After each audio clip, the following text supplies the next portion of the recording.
Bonjour et bienvenue dans le Buzz TV Magazine Orange. Alors notre invité du jour est un chef doublement étoilé, également meilleur ouvrier de France.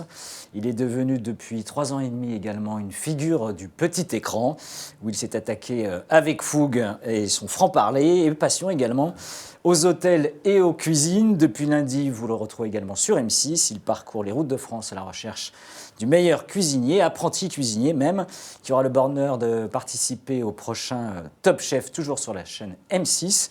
Philippe Etchebest, bonjour. Bonjour. Bienvenue dans le Buzz Télé. On peut dire et de trois, puisqu'en effet, cauchemar en cuisine, cauchemar à l'hôtel. Vous avez pris donc les rênes d'Objectif Top Chef depuis lundi sur M6 à 18h25 tous les jours. 18h30. 18h30, pardon, pour être précis. Est-ce que la télé, c'est devenu votre nouvelle famille ou votre nouveau job? Non, c'est une récré. C'est une récré, c'est-à-dire c'est un... Je veux dire, c'est... Je schématise comme ça, c'est une parenthèse qui s'est ouverte, qui va se fermer. Donc entre les deux, je m'amuse, je profite, mais en aucun cas un métier. Mon métier, c'est quand même celui de cuisinier au départ. Mais pour moi, c'est une vraie récréation.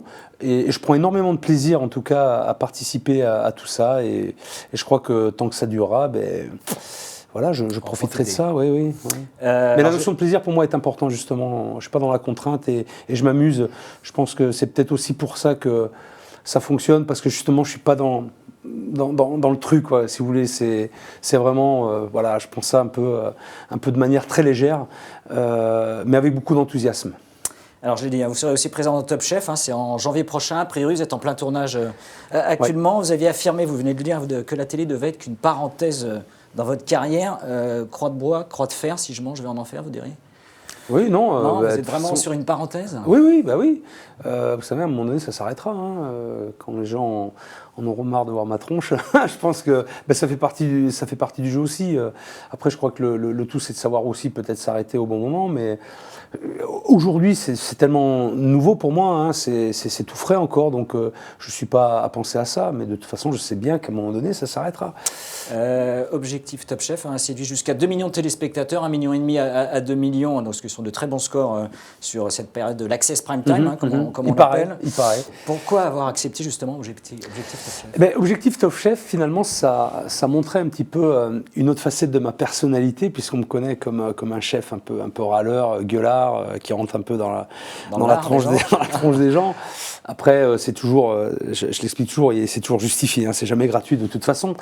Et là, du coup, le fait d'accompagner des apprentis dans une démarche de concours, finalement, fait partie de mon quotidien, et c'est aussi mon métier, et un devoir en tant que meilleur ouvrier de France de transmettre un savoir-faire.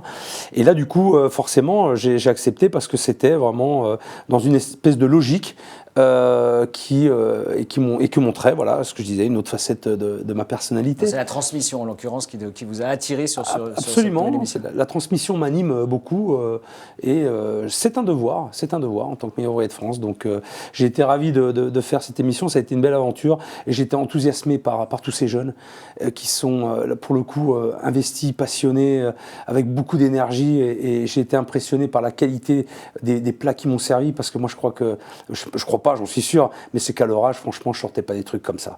J'ai été vraiment bluffé. Et en plus, oui, par cette dynamique, et ce qui fait plaisir aujourd'hui, c'est de voir autant de jeunes finalement qui sont investis dans un métier, dans un travail, qui sont motivés. Ça fait plaisir à voir, et justement, ça laisse de belles promesses pour l'avenir, en tout cas dans notre métier. Quand M6 vous dit que vous êtes leader sur les ménagères de moins de 50 ans, ce qui a été le cas sur cette nouvelle émission, ça vous fait ni chaud ni froid?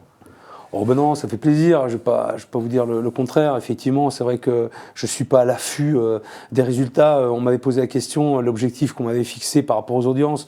J'en sais rien, on m'a pas fixé d'objectif. De toute façon, par rapport à tout ça, moi je le fais avec plaisir. L'objectif, en tout cas, que j'avais, c'est de dénicher le meilleur talent pour intégrer Top Chef. Ça, c'était mon objectif. Vous l'avez trouvé? Ouais, je l'ai trouvé.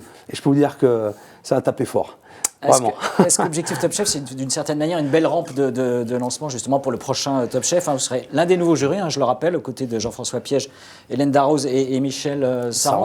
Ouais, c'est ça. C'est une rampe de lancement importante? Oui, je pense que c'est une belle liaison pour amener Top Chef, pour amener Top Chef derrière, parce que là, du coup, on va découvrir tout un tas de jeunes qui vont s'investir dans un concours. Je vais sortir la pépite, et en tout cas le ou la cuisinière qui sera capable de rivaliser avec des professionnels professionnel. Donc il y aura un petit peu ce petit suspense à savoir qu'est-ce qui va devenir ce jeune au travers de professionnels, comment il va se comporter, c'est ça qui est intéressant.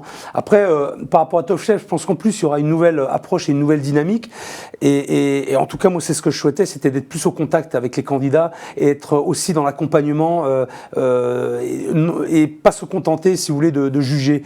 Moi j'aime ça, j'aime cette proximité, et aller un peu plus loin justement, en tout cas par rapport à l'approche qu'on peut avoir avec les candidats.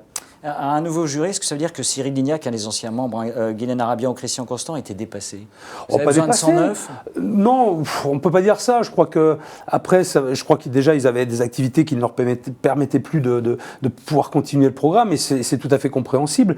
Après, je crois que c'est bien aussi, et c'était peut-être aussi le souhait de la chaîne de donner une nouvelle dynamique au programme, ce qui peut se comprendre. À un moment donné, voilà, je crois qu'il faut renouveler, il faut ramener d'autres choses pour redynamiser, booster tout ça. Et puis, non, mais voilà, je crois qu'il y a plusieurs raisons à ça.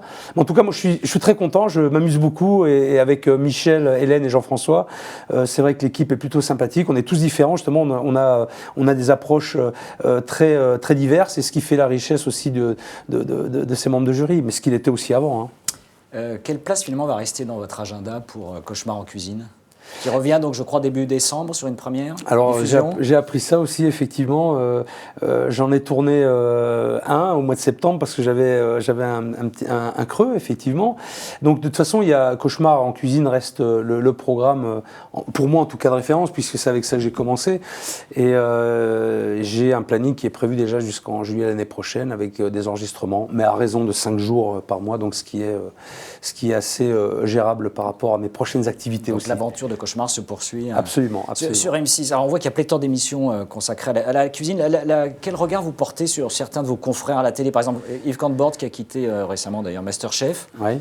Bah aussi, il a, pour des raisons personnelles, souhaité quitter. Je connais très bien Yves, puisqu'on a fait en plus un programme ensemble sur le gâchis alimentaire qui était vraiment très très bien. C'est une belle approche et un programme instructif. Il en faut. Citoyen, on va dire. Voilà, c'est ça.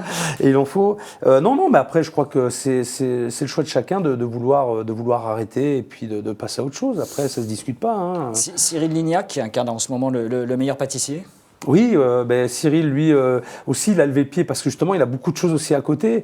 Donc, il a ses restaurants. J'en ai parlé avec lui, je l'ai vu il n'y a pas longtemps. Justement, lui, il a aussi un objectif, c'est de s'impliquer davantage dans ses restaurants pour obtenir un niveau supérieur, à savoir décrocher une 2e étoile Michelin. En tout cas, ça lui tient à cœur. Donc, forcément, il ne peut pas tout faire et il a dû lever le pied par rapport à ça. Et le meilleur pâtissier lui prend pas mal de temps. Thierry Marx, Top Chef. Thierry Marx aussi, je crois qu'il avait d'autres activités, donc il a dû lever le pied aussi. Voilà. Après, voilà, chacun vit sa vie, hein, vous savez. Alors, elle n'est pas chef. Julie Andrieux, pour les carnets de Julie, est-ce que vous regardez? Je enregistre différents. Je regarde pas, franchement, la télé, vous voyez, même mes programmes, j'arrive pas à les voir, quoi. Donc, même pas en replay? Non, et j'ai pas le réflexe de le faire. J'espère que je vais y arriver. En tout cas, j'aimerais vraiment suivre la saison d'Objectif Top Chef parce que c'était vraiment bien, mais j'en ai vu qu'un là pour l'instant, et c'est vrai qu'il y a le replay. Il faut que je m'habitue à ces choses-là. J'ai pas ce réflexe. Après 10 ans de bons et loyaux services, hein, c'était l'Hostérie de Plaisance à Saint-Émilion. Vous avez décidé de voler de vos propres ailes, de monter votre propre affaire. Comment dire, où est-ce que vous en êtes concrètement de votre restaurant à Bordeaux? Ça avance. C'est-à-dire, ça avance bien. Vous avez déjà dit ça il y a quelques mois, mais j'ai l'impression que la télé vous rattrape.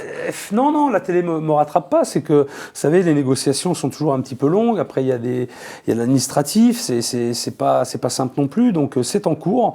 Mon épouse me seconde parfaitement, et c'est vrai qu'elle gère là du côté de Bordeaux. Moi, quand je suis à Paris, tous ces problèmes-là. Non, ça avance très concrètement, et j'ose espérer qu'en début d'année prochaine, l'ouverture sera officialisée, mais je lâche pas l'affaire. Non, vous lâchez pas l'affaire. Je lâche pas l'affaire. Le nom déjà de l'établissement, il y a un nom déjà. Il y en aura un, mais j'ai pas encore pas pensé. le dire. Non. J'ai pas encore pensé.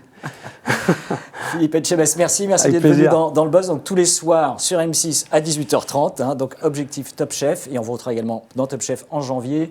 Et nous nous retrouvons dès demain avec un nouvel invité. Merci encore. Très bonne journée. Merci.